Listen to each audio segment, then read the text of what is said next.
Olá, chegamos para mais uma análise. Hoje, o foco é um clássico que, olha, deu muito o que falar.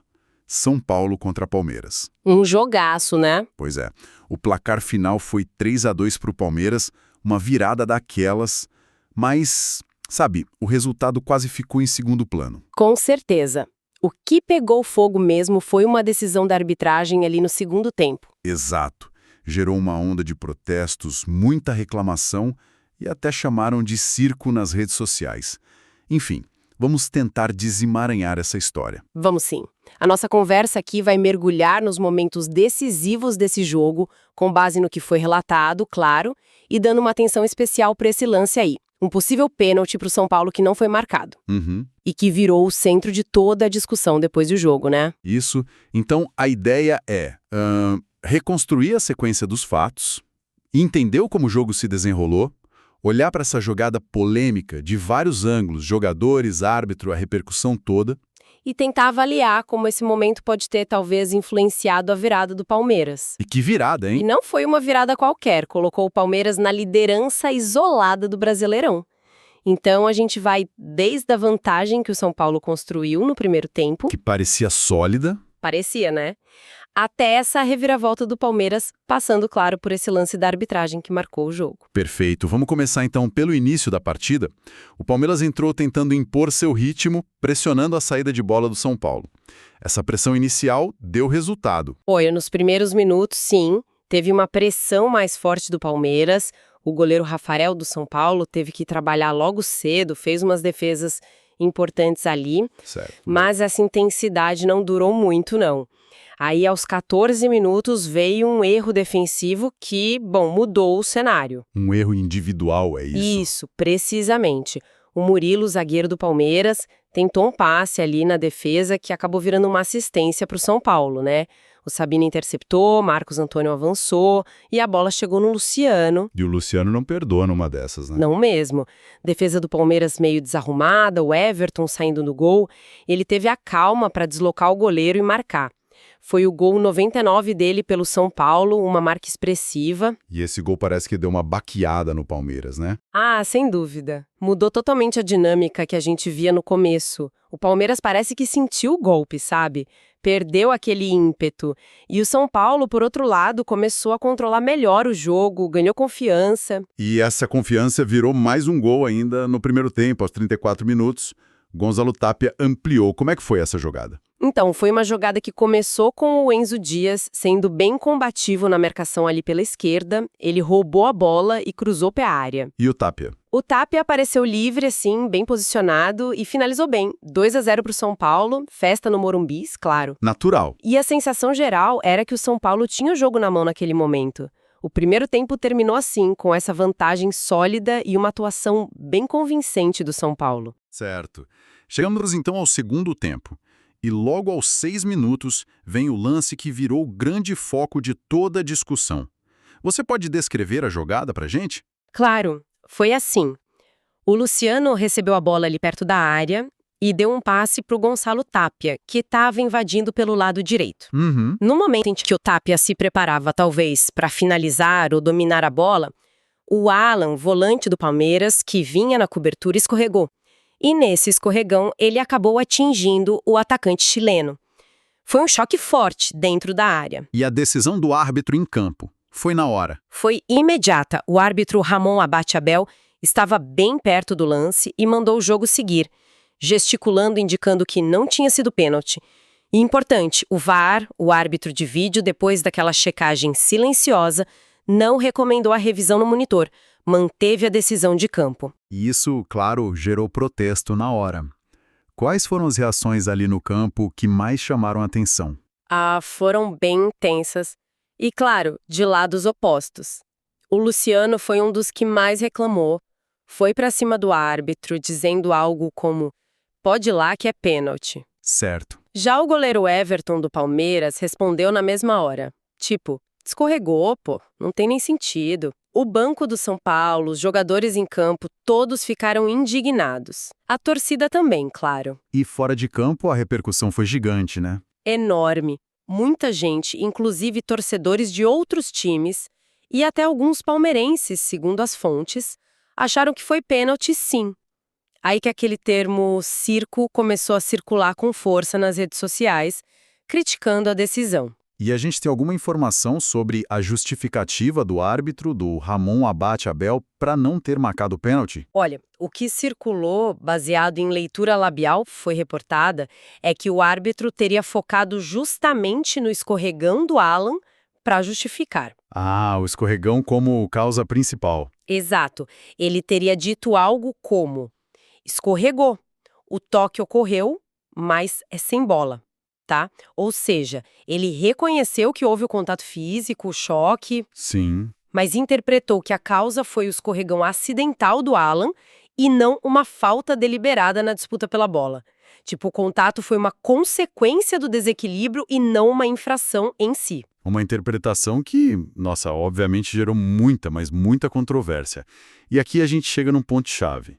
Qual o impacto que essa decisão, ou melhor, essa percepção de injustiça pelo lado do São Paulo teve no resto do jogo? Esse é o ponto nevrálgico da questão, né?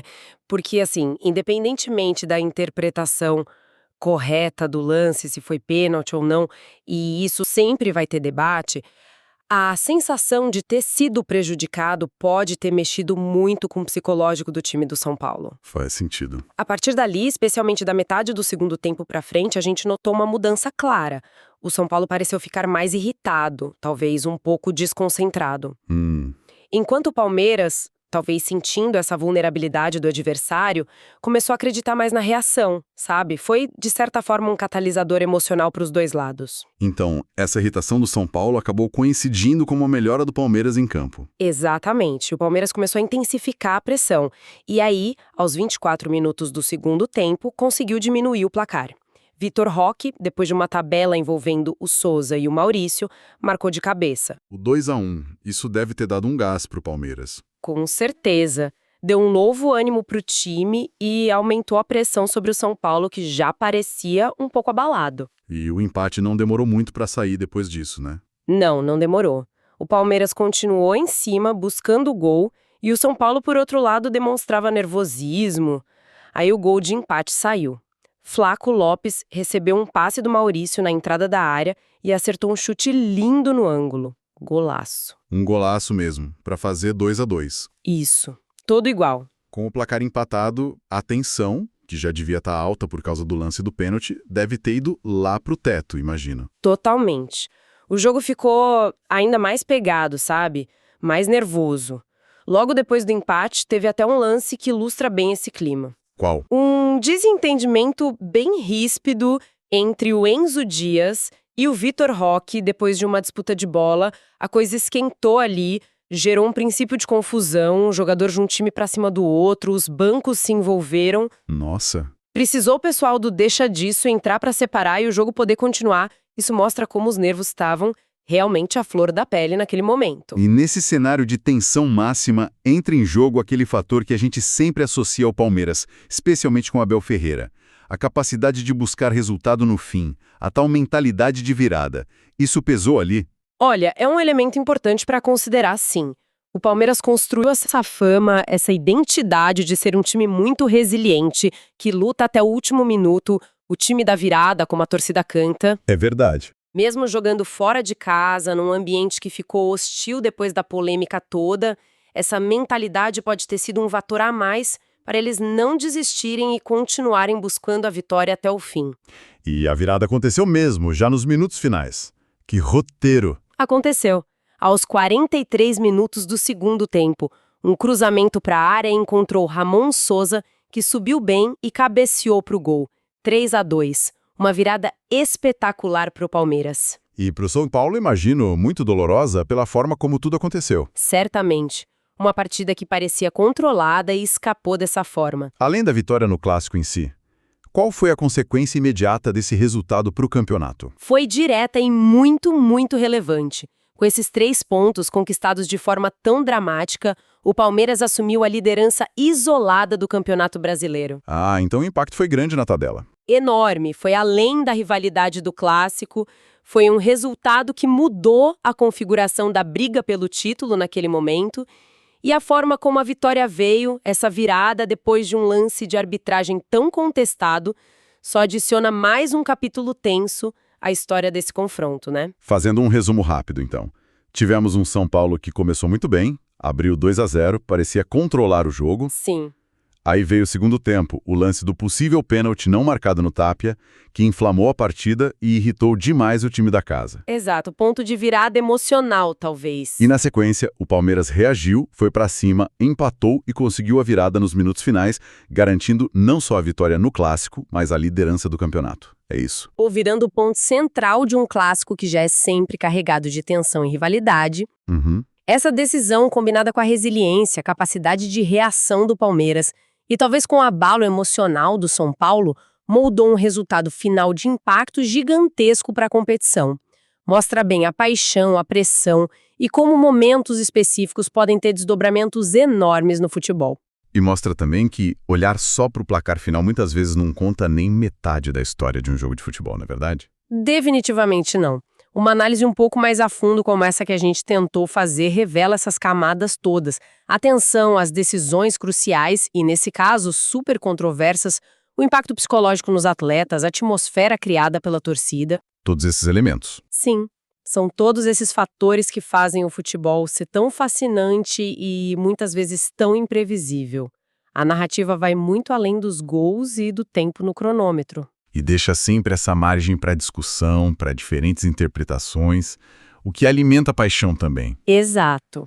O que talvez nos leve a uma reflexão final, algo para se pensar sobre o contexto maior disso tudo, sem necessariamente dar um veredito sobre o lance do Alan e do Tapia. Qual seria? A questão que fica é, num esporte onde tem tanta coisa em jogo, resultado, título, paixão, dinheiro, como é que a gente equilibra essa busca constante por precisão, que ferramentas como o VAR tentam oferecer, com a subjetividade que parece ser inseparável da interpretação humana?